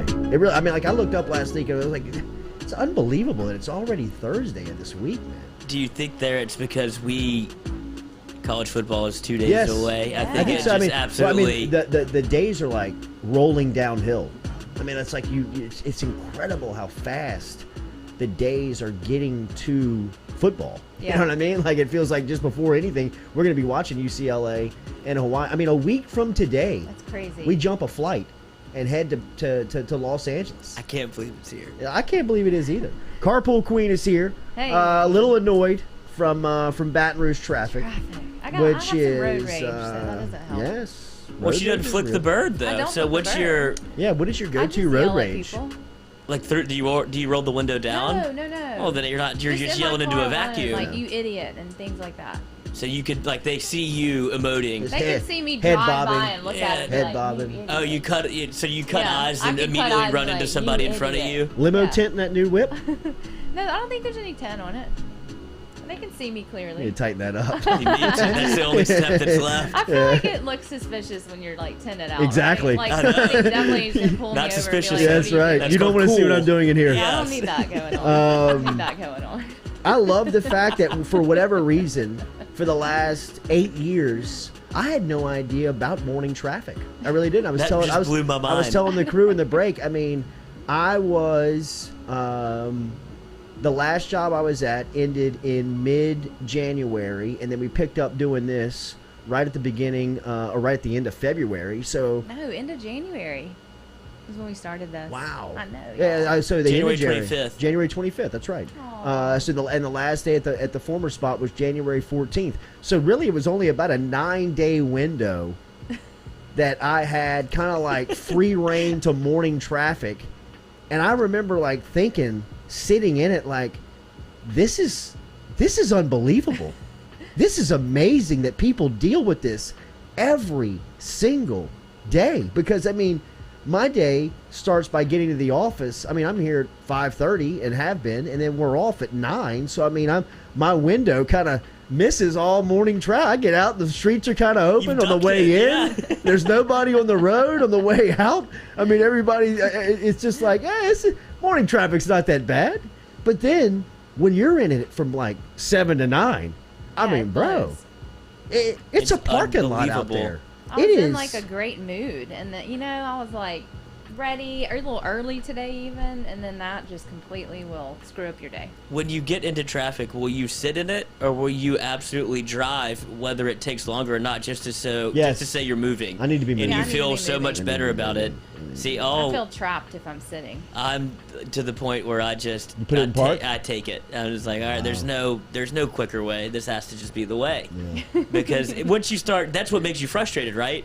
Is when Yeah. you start trying to move lanes over and exit, and Yeah. you can't, and you're just like, you're trying too hard. Yeah. Why not just put the slab in park? Because there's always some idiot that's probably holding you up, and all you need to do is find that idiot, look at him out the window, call him an idiot, and then get in front of him. And that makes the traffic move. Makes You fixed it. I fixed it. I just don't get traffic, bro. I just don't understand it. It's I here. can't fathom the fact that Baton Rouge is so bad at it. I do understand that there's probably more people than the roadways were built for. I mean, that's what an engineer told me about Tiger Stadium. He was like, buddy, they can try as much contraflow and as much crowd control as you want. But the fact of the matter is that the place was built for 30,000 people, and all they've done is expand the stadium, yet not built another road around it. That's true. So when we can do all the studies and scientific equations you want about traffic, the fact of the matter is that the place that you're housing the people has more seats than the roads can handle. That's why you sit in traffic for 4 hours after the game expires at LSU. It's true. And maybe that's the reason why here in Baton Rouge, that with what happened after 2005, when the city nearly doubled overnight in population, they've just built neighborhoods, not roads. You know what I mean? Like, Yeah. everywhere you look, there's That's a development of a new neighborhood or some tract of land that's being turned into lots. But I don't see road expansion anywhere. I mean, the fact that I-10 bottlenecks into one lane in Baton Rouge is disgustingly embarrassing. I mean, like, that is... It feels like you should ride your horse and carriage through that one lane. You know what I mean? Like, how stuck are we in the past that we're still talking about Baton Rouge's traffic being just dire, bro? I mean, like, I was talking to Tyrus Thomas. Tyrus Thomas lived in Charlotte, and he lived in Chicago. And he said Chicago, obviously, Chicago, that's big city traffic, bro. I mean, that is horns honking at 5 o'clock in the morning of people trying to move around until midnight, 11 o'clock at night. But was just talking about, like, some of the progressive thing that big cities do to try and relieve traffic. Like, quite simply, like timing lights up. Yeah. You know what I mean? Yeah. Like on Jefferson Highway near Drusilla, an area of town that I frequent. If you just go sit there and watch one light changeover, it's easy to see that the I-12 on-ramp light is not synced up with the Jefferson and Drusilla light. So when you got a line backing up on Jefferson and people going in the green light, then a red light for people on the interstate and a green light for it's like, am I in charge of this? I mean, this feels like I'm playing cards with my sister's kids. You know what I mean? Like, what are we? Just relieve. Just do that. Do you pay attention to the on-ramp lights? Do you do it? No. I don't either. Do No, you? because they don't work right. I didn't even know they existed. Yes, you did. You know the little lights. Keep on moving. It's a yield. You You never I have to ignore pay those. attention to it because there's just people in front of you stopped. Like that's true. So you just kind of abide by whatever true. the rules say. Also, like people I'm not don't running know how into to somebody. drive well here. Also, I think in this traffic, they weren't trained up. A lot in of people driving tout and- themselves as good drivers, and that's- I am not one of those people because Me either. I I'm a think bad driver. everybody's a bad driver in their own right. You know what Yeah. I mean? Like, what makes you a good driver? The fact that you just keep you keep the tires in between the lines. That you don't have wrecks. You know what I guess, mean? right? You don't Yeah, what do you base you your don't brake check. You don't. It's a smooth ride. I mean, like, what would make? I guess your driving history would probably prove that. Yeah. Well, our whole family but says there's- David's a bad driver. There's still people out there that probably don't have wrecks on their resume that are still terrible drivers that Yes. probably whip the wheel and try to gun it off the slam on the brakes. slam on the brakes. That's would be that's the delineating line of if you're a good or bad driver. Is if the ride is not like Yes. Yes, Like, I what are we agree. doing here? Like, Right. okay. But other than that, there's really no, I mean, that's hard to do. It's hard to be that bad at it. Yeah. So I would say that, like, these people that tout yourselves as, like, elite drivers, I mean, what are you, like, Tokyo drifting through traffic and, Yeah, right. like, finding little angles that nobody Right. else saw? Because if you drive like that, you're an asshole. Right. You're And not a good first off, driver. just like anything in life, if you tell me you're good at something, odds are you probably suck. You're very, know what I mean? you're probably self-conscious about it. Exactly. Hop in. I'm a good driver. Let me drive. Or You know what I mean? if that's your I'm a good quarterback. Oh shit, we ain't got a quarterback. Yeah. You know what I mean? Like, I mean, somebody that tells you they're good at something usually is not that good, right? Or when, like, driving becomes, like, your personality trait, like, oh, I'm the driver. Right. It's just like, okay, like, Oh, God. let's get ready for this experience, Dale. Like, Exactly. Put Put your gloves and your glasses on. That said, I'm the biggest not a driver ever. I will hop in the car, shotgun, backseat. Just trust don't your life care. with anybody. Yes, Oh, I will really? not. I do not want to drive. I I'm the hate opposite. driving. I want to drive. See, Me I too. love. See, that's why the world works. I need people like that. Like Rebecca Yeah. loves to drive. Like, sure, or like any road trip I go on. First thing I do in the back seat, like, oh, well, I can't drive. Like, I just tap, Guess you're out. tap myself out immediately. Both Kelly and I are drivers, so sometimes it's a point of contention. Oh. Like I've Never been there. We've never fought over, but we've kind of been like, Like- I'll drive. No, I'm driving. Kind of like, all right, go First ahead, one to you the drive. car. I got you. Like when after you've been like kind of chilling for the weekend and you want to get out of the house, you know what I mean? Like go take a loop around the city or something just to get off the couch. You know, like we're like, I'm driving. No, I'm driving. You're like, I'm only getting up to drive. I'll let you drive. I'll let you drive. But I do like to drive. I like to be kind of like In I control. like to control it. Me too. I've and I any also road trip, I want to drive. have to have my car Yeah, I like where that because I'm too. an Irish goodbyer, bro. You know what I mean? Like you could look up and be like, "Where's Culotta? He's been gone for an hour." You know what I mean? Like I need my car see that in so every much. scenario. That's why I'm Yeah. renting a car in LA. That's why when we go play, I need a car. I need to be able to. Let's get the hell out of here. Well, you Yeah. can't tether yourself to anybody else's plans. You No have way. to be able to, No way. like, you're not amenable in Yeah. that way. You can't be like, I guess there is a line to where you don't want to be a straggler. Like, why is he still here? And Exactly. it's like, oh, I'm stuck with somebody else. Well, now Yes. in an Uber world, I probably wouldn't be as obsessive as I once was about that because you can just shade out. Meet me on the corner, bro. I'll be out there in tour. You know what I mean? You're just I'm the one checking with the your- red hat on. checking your phone. You know what I mean? What are you You doing? need to Uber's go about- right then, and you have your car. Yes, Like but that. when you got your car, man, There's Yeah. no better feeling. I mean, there Yeah. is no better I'm than free. you know what I mean? Because if this thing gets shady quick, I'm gone. I Yeah. could bounce. Give me one bad vibe. Give me just one bad vibe, and I'm looking to leave. You know what I mean? Like really and truly, I'm looking for a crack for you to tell me to get the hell out of here. And when I've got my car, man, I'm on two wheels coming out of the parking lot. You know what I mean? I don't think I'm an extrovert, and well, actually, I do. Well, I think I am, but it's only when definitely an extrovert. I'm so happy, like not doing anything though. So like I can very much relax by myself and like Yeah. watch TV and do nothing, absolutely nothing, and I don't feel that as wasted time. But if you tell me that something else is going on while I'm not doing something, the FOMO hits me so hard to Same. where I can't believe I'm not there. I have to be there. I will say it is a refreshing feeling once you lose that because I used to have that bad. FOMO. I used to be eaten up with FOMO. Well, I had FOMO when I was in quarantine, and I was just watching y'all every day. No, I can still get small amounts of FOMO like Yeah. that, but I'm talking about like the party scene FOMO. Oh, You know what I mean? yeah. Like even like St. Patrick's Day scenes can't even get me to like feel guilty these days. Yeah. I mean, back in the day, I would be, I just wouldn't miss it. I mean, it wasn't happening. But when you lose that, It just wasn't happening. When- I don't know who I was dealing with or who was in the my way. FOMO But was that going, I was yeah, driven. I was going to Go. I was going to beat it. You know what I mean? I was going to Yeah. beat the FOMO. Yeah. You know what I mean? You will not win. I am going to this party No matter move heaven and earth in like, my I'm own gonna be car, there. I'll and if it sucks, I'm leaving. yeah, but I'll show But them. I'm going to see it. If it starts at 2 and I just realize it, I'll get there at 4. I don't care, but I'm going. It might be 100%. over, but I will restart this son of a bitch right Say up. I was there. Yes. Jimmy Magoo in 2 back-to-back posts. I don't know if he is a younger demographic listener or an older demographic listener because Jimmy Magoo, this is back-to-back posts, real time, just says, need to be able to get to the dispensary to have your own car, which is that is an absolute great tidbit and a piece of advice that you're exactly right on. You want to have your Yeah. car, so if you need to shade off to the weed dispensary in LA, you can do that. Go meet a guy. And then he asks right after that, FOMO, question mark? Yeah. So he doesn't know what FOMO means. I don't know. I So can't he's figure got- him out either. He's a young progressive pothead Yes. in one post, and then he's an old grandpa in the second post. Jimmy Magoo, I'm guessing your age, and I'm going to guess 43. Oh, really? I was going younger. I've been liking So was what I. I like what he Is says all the FOMO time. a new term?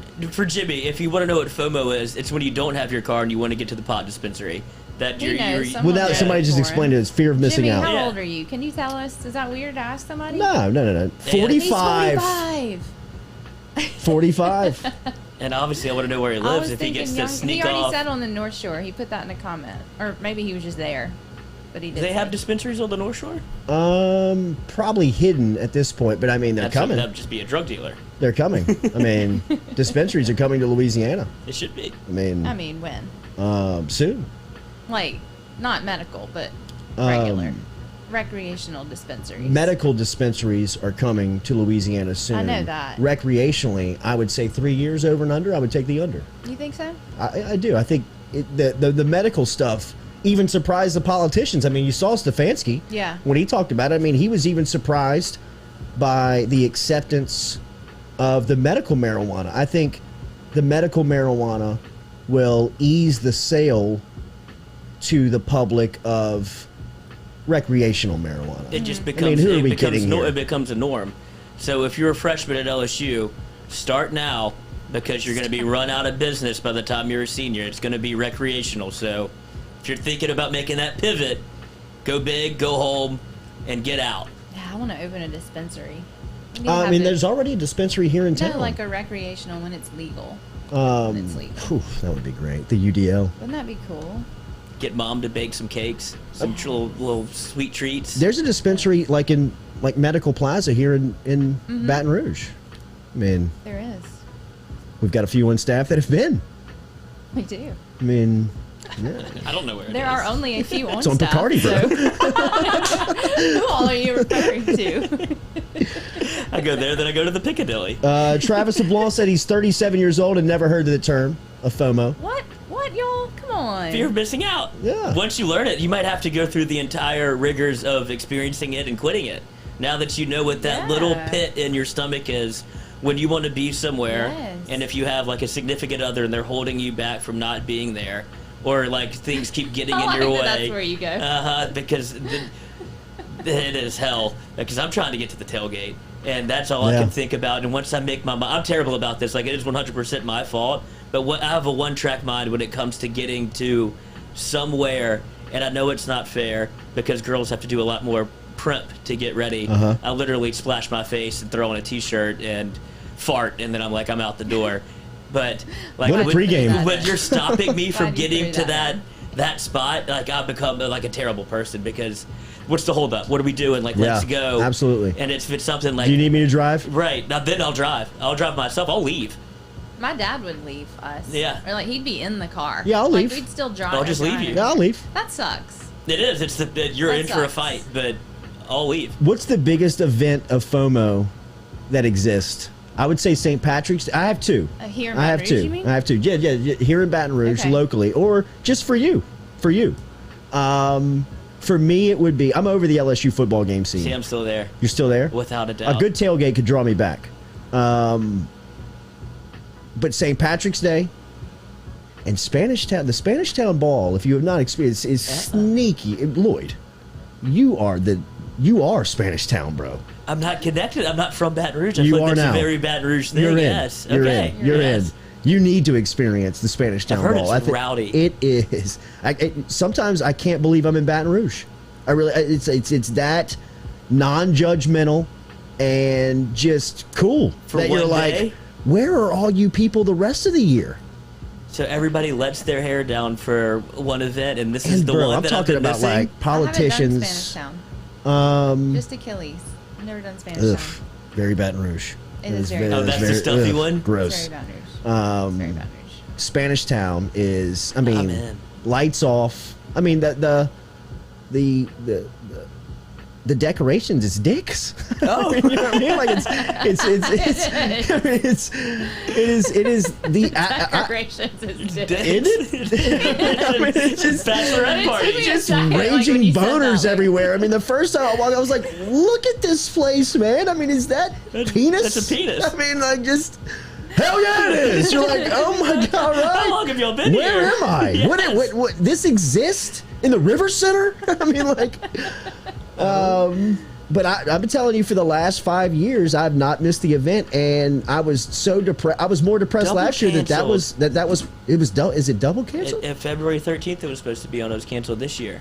I just looked it up. This past year. Yeah. Yeah. So we're past February, so it would be Everything's been 2022 when it would have to come back. Why can't they just do it any day? Well, because it's Mardi Gras. Yeah, it's Mardi Gras. It's themed around Mardi Gras. But, I mean... Don't come in here bitching, bro. I mean, We're allowing yeah. you into the party. Just enjoy your Okay. ticket. But Can't no, question I just that. want it to Mardi Gras. happen. Now It it's will- like... Still from they will Louisiana. not be able to keep this crew down long. That 3 years, your ass, That's bro. what I'm saying. That ain't happening. It can't, Yeah, it's you going to be can't... a secret, like a Yes, bring they your will ticket have to it, get and in it kind of feels like a secret speakeasy? society. It does feel kind of almost like a secret society in there. I mean, pitch black dark. First off, like stick your hand out in front of you, bro. You ain't seeing it. Yeah. It gets super shady at love the it. Spanish I Town love Ball.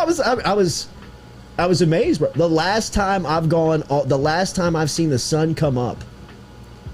That kind of party. That kind of party. Oh, yeah. I mean, like Spanish, like just like, what am I doing? You know what I mean? How have I been here at this 6 long? o'clock in the morning? Let me get without my car. Yeah, that's Totally out of so my bad, element, bro. Jordy. You know what I That mean? would be a FOMO one then. Yes. We remember Called a the lift cake- for the first time in my life. Get me out of here. Yeah. I'm in the You back of stank. Riverbend. Come get me. You know what I mean? Like I couldn't even. I don't didn't know. even look at yes, the price. just don't know where I'm at. Don't know how I got here. Don't talk to me when I get in the car. I was at Jake Manship's house. He runs WBRZ today. Okay. And he's a Spanish Town loyalist. I was on his ticket the first time. That sounds unbelievable. I'm telling you.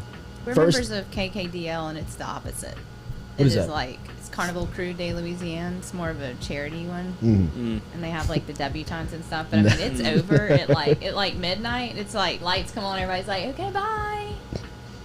Oh, I thought you were setting up when it's over at like everybody No. gets buck wild. It's no, it's over. even worse than that. Like No, it's just the over. beginning When is it's bad. over, it's over. Super stuffy. Like it's a fun party, and it's just giving money and stuff like that. But I mean, it's fun. And then, when it's over, it's like.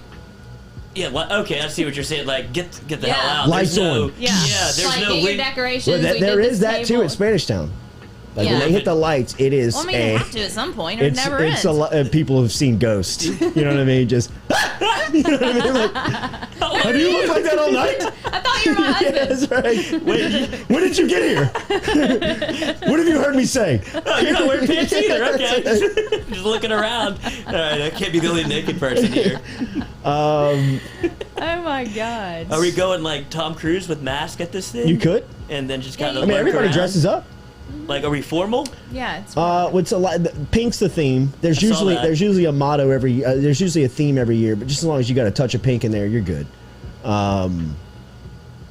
But yeah, it's formal. At the two I go to, like you have to wear a long dress and a tux. Like it's. Has Kelly gone to one of these? Kelly has. We've not gone together, but she has experienced the Spanish Town Ball. She knows about it. Okay, because she's big, big get up and go costume. Yeah, she's big so costume. I would imagine she would be like yes, timing this thing yes, up. absolutely. Anything costume driven, she's in. That's a fun trait to have. Yes. Yeah. And she is all in Yes. on it. Like she does 3 or 4 Halloween costumes. I mean, I'm like, How early does she prepare? I'm gonna go with Steve Jobs. Can I have a pair of bifocals, please? Day of. Yes. Like, we're going to find I mean, a piece of wire. I might get a haircut. Is there a black turtleneck? No. I don't Okay. know, but she is. I mean, she's all in, bro, and like does like the painting, face Yes. painting, body painting. I mean, like will go all in. So how late is she making you for Spanish Town Parade if y'all go together? Very late. Like she will be left at home and just meet me Right, there. and just meet me there. Yeah, just meet me there. That's a good line to draw. Like, just do it immediately and just be like, look, I literally am leaving at this time. Just meet me there. If you're Yeah. not going to go, Even though the hour, if you tell, in my opinion, what works is if you give them the hour ahead of time of what you're actually supposed to leave, then you can actually leave on time. Like if you need to leave for 5:30, or if you need to leave for 6:30, and you say we got to leave at 5:30, well then you're out the door at 6:15. You know what I mean? Like you're like. See, we're still late when I do that. Yeah, I don't. But that's a product of me also. I will wait to the last minute. But like people have to do that for golf tee times. Like they'll tell me 10:30. I bet.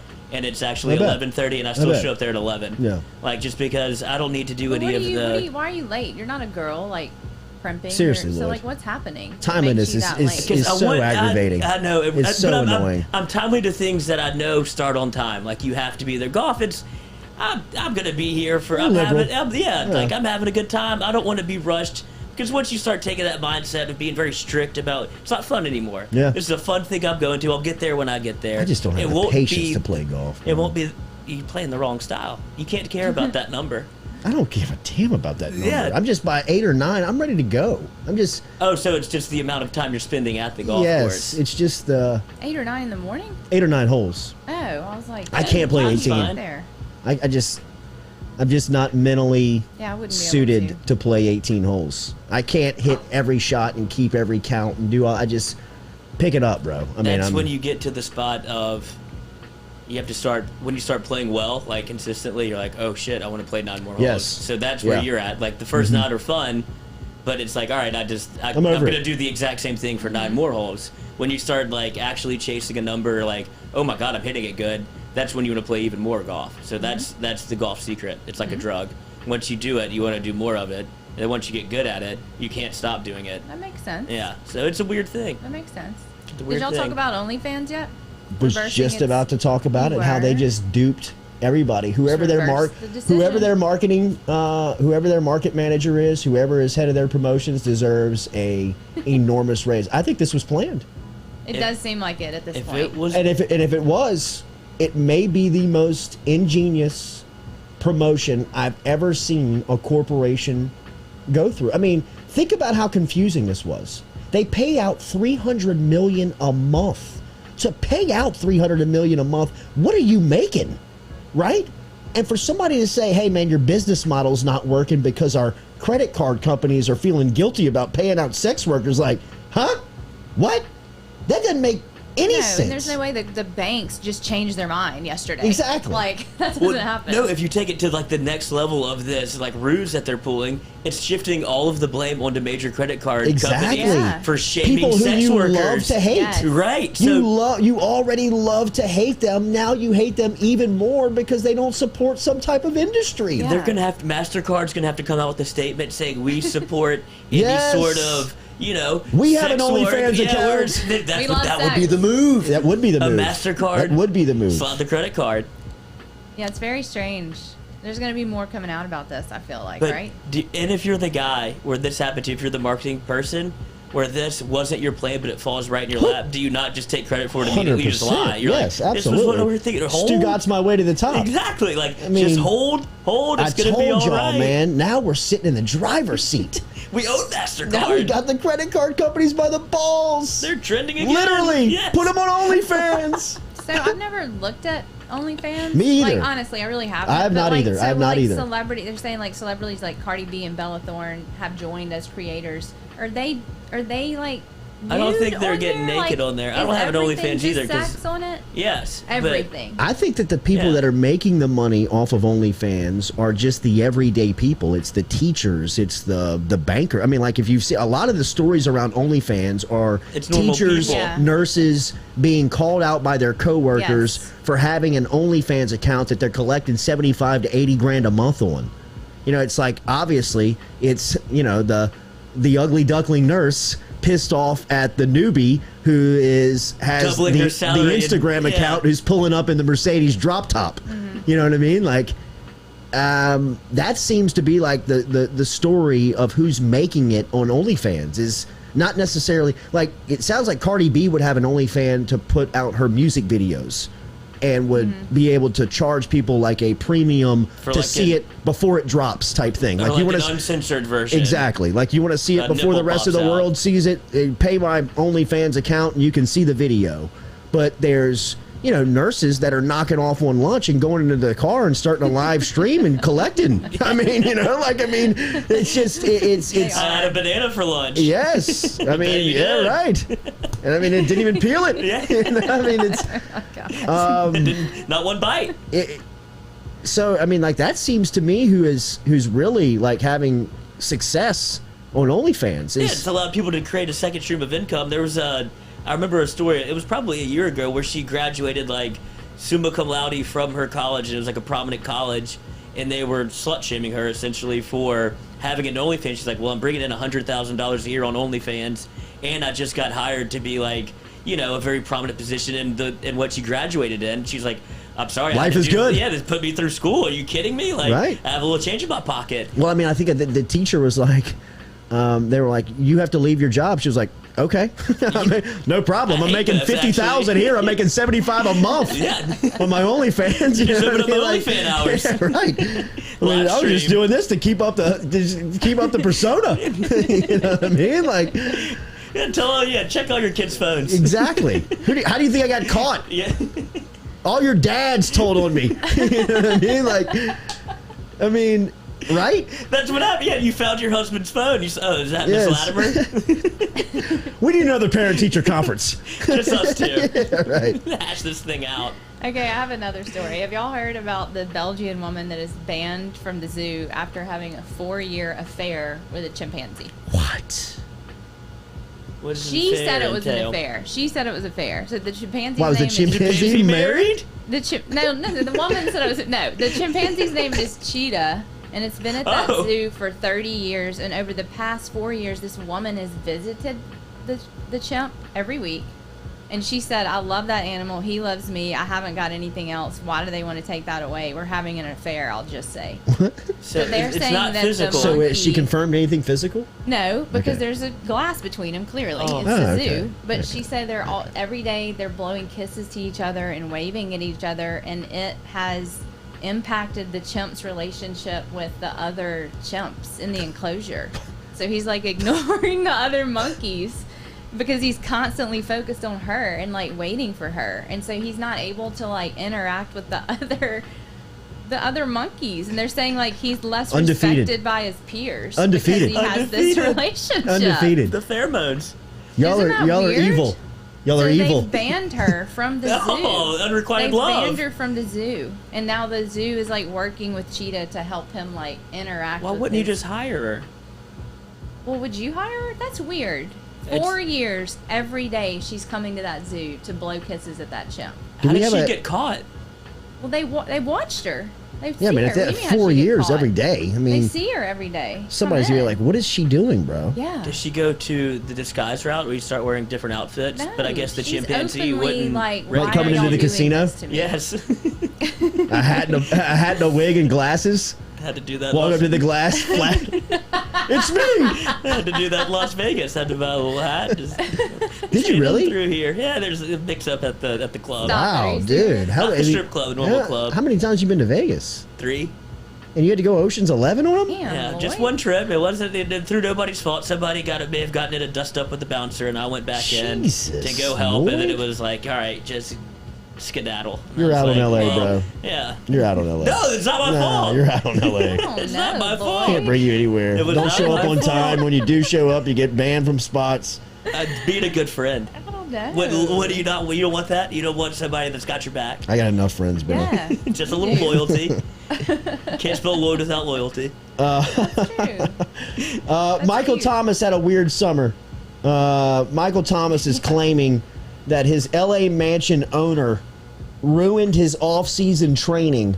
So the NFL star is suing his landlord from a Bel Air home that he rented over the summer for $60K a month for $1 million. I'm reading directly from TMZ Sports.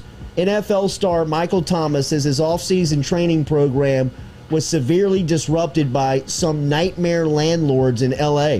And now he's suing, looking for more than $1 million in damages. According to court documents obtained by TMZ Sports, the Saints wide receiver says he agreed to rent a mansion in the Bel Air area from February 4th to April 5th.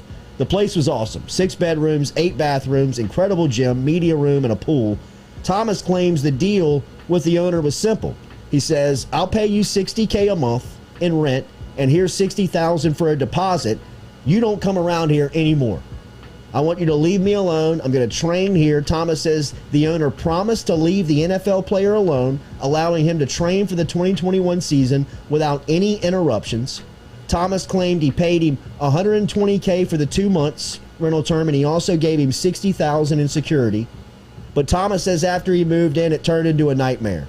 Said that the pad's pool, garage doors, and kitchen appliances all repeatedly had problems, and says that reps from the owner's place showed up unannounced nearly every day, interrupting Thomas's workout. To make matters worse, Thomas says the mansion's owner has refused to pay back any portions of the $60K deposit after he moved out in April.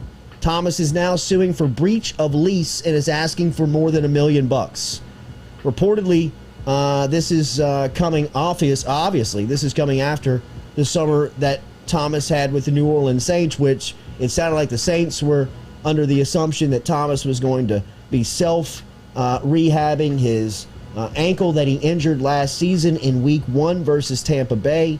The Saints were pushing and urging for some off-season surgery. Thomas says that he was going to handle it at the house. Come to find out, it looks like his workouts and his rehab was being interrupted. He did not have the surgery on time, which has set him back, obviously, from a timeline standpoint. He'll miss a couple of weeks here of action. It seemed to be an easy fix, right? Don't you just hire a manager to deal with all of the stuff that the other landlord's throwing at you? Like, look, this is my guy. You go talk to him. I'm going to work out. Like, wouldn't you have somebody else there to where you don't have to answer the phone or deal with people in person every time if you're Michael Thomas? Wouldn't you have somebody else to do this stuff for you? Like, is this what he's kind of using as an excuse as to, like, why he couldn't rehab the foot? Like, that seems weird. Timing sucks on this for Thomas. Well, he did it. That's what I'm saying. Yeah. Sounds like she's saying very much like an excuse at this point. And I don't think that he's looking to win in the court of public opinion. But it's tough to get the public on your side when you're paying $60K a month in rent. Yeah, it's kind of like Dickie V in First Class situation. And you're complaining. It is. It very much is a Dickie V tweet on the cooking in first class on United Airlines. I mean, it's like, yo, Dick, but put it down, bro. I mean, and if they keep showing up, well, then hire a security guard. Well, I guess it's their right to go into the home. They own it. So it has to Not if we've got a legal agreement saying that you're going to stay away. Yeah, stay away. But yeah, I just figure like a manager would be, if you're somebody with that amount of money, there's no way you're staying in a 6-bedroom house by yourself. Yeah, I'd imagine No you have way. people filtering in and out. I mean, these guys have to have their people with them. Just go get an E and have him deal with this. Like, Vince doesn't deal with any of that by himself in Entourage. Like, they all deal with E or Ari Gold. Like, I'd imagine Michael Thomas has that much money to where it's like, brother, I don't want to see you again. You talk to this guy, call him, lose my number. Yeah. This is over with. So I told you last week I never want to see you again.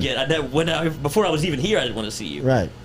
Yeah, something's shady about that. So maybe it is just a play to be like, look, I was distracted with this, but you don't say it's a 6-bedroom mansion. Also, here's your $180,000 for 2 months of rent. You know what I mean? Like, guy, foot in that get place. away. Yeah. What are you doing, man? You're working too hard. What are you doing? I mean, call the appliance guy, get him over there, fix the dishwasher, get the pool guy over there, make sure it works, get the garage door working, and get out the way. I mean, by the way, did you see the picture of the crib? No. Sick. But wouldn't you have all that fixed beforehand? Yes. Like, how are you depositing this thing and renting it out where none of it works? It does. There's way more to this story. Oh, dang. Right. That's nice. That is nice. So he was distracted in that size house. That's he what I'm couldn't saying. Go somewhere else and do his workout. That's what I'm saying. Like somewhere else on the property. Like, Mike, pull the lawsuit, bro. Yeah. Don't look good. Yeah, it is not a good look. Don't look good. It's not a good look. That's weird. Whoa. Yeah, you seeing it now? Yeah. That's Can cool, you put it man. up there, Isn't it cool? Is that Yeah, no, I illegal? can pull this up there. You can put it up there. Can we? Yeah. You sure? Yeah, I feel confident about this. Get zapped by can, TMZ. if I can He get feels in, confident about it. if I can get into Let's do Las it. Vegas again, I can get into Exactly. the. You can get a picture. Oh man, I guess LSU USC. I might be in a pickle. Oh, Why? Yeah, you might. My return trip to Las Vegas. Oh, I yeah. haven't been back since. Oh, you haven't? Oh. Nah, Lloyd, they ain't worried about you. I bro. don't think so either. I'm not some high roller. Right. They gave me a Times New Roman document of casinos I couldn't go into, and I went back the same day. Did you really? What did Yeah. you do? Lloyd, tell the story. I can't tell the story. Okay. It's a dust up. It wasn't like I said. It's not my story to speak on. I was trying to play intermediary. And No names. No Paint the names. scenario as if it was an entourage. And it was a bachelor party. We were a little probably inebriated. We're trying to leave. One person can't seem to get out the door.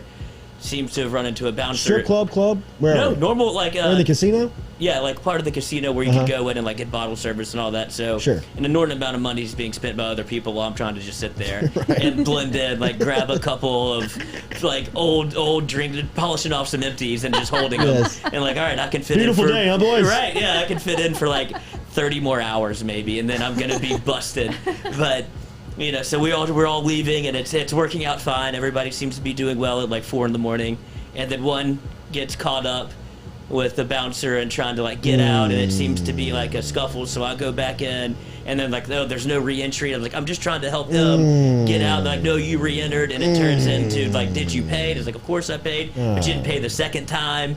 And it's just like, I wasn't trying to go back. Like, I don't understand. Yes, Lloyd, just shut up. Right, and I was like, Yes. I wasn't trying to do anything but help, and then it turns out I'm getting escorted out with my friend, and it's like, oh man, I wish it would have been cooler. Yeah. Like, if I'm gonna cause a dust up, but I wake up the next morning, Best Western for one night across the street, buy a hat that says LVPD on it, and we have the LSU Michigan State game, or no, LSU Maryland. LSU Maryland. We have the sports book rented out like a couch. I was like, well, I'm not gonna miss that. I paid for it. Like, this is the whole reason for the trip. Sure. So I make my departure from the Best Western. I leave my bags and then sneak up with my bags back to the hotel room. Get that done.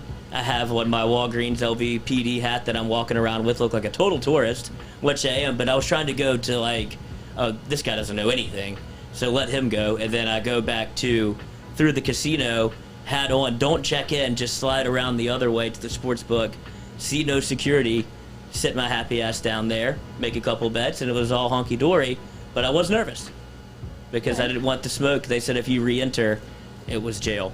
Really? So, And you re-entered? And I re-entered. You're Man. fine for the 2024 LSU USC matchup. Yeah, I think the statute of limitations You're is fine. passed. You're fine.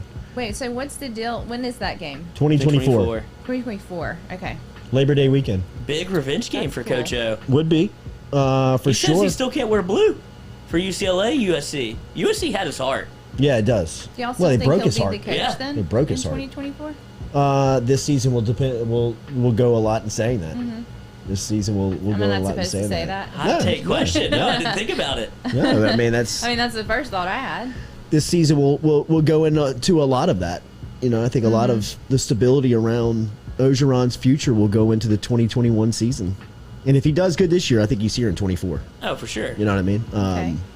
I think Which is good. this is kind of the 10 wins. balancing act. Yeah, 10 wins is for sure good, Yeah, man. I agree. Absolutely. But if you go into, I mean, this is clearly just, circumstantial and just talking about it.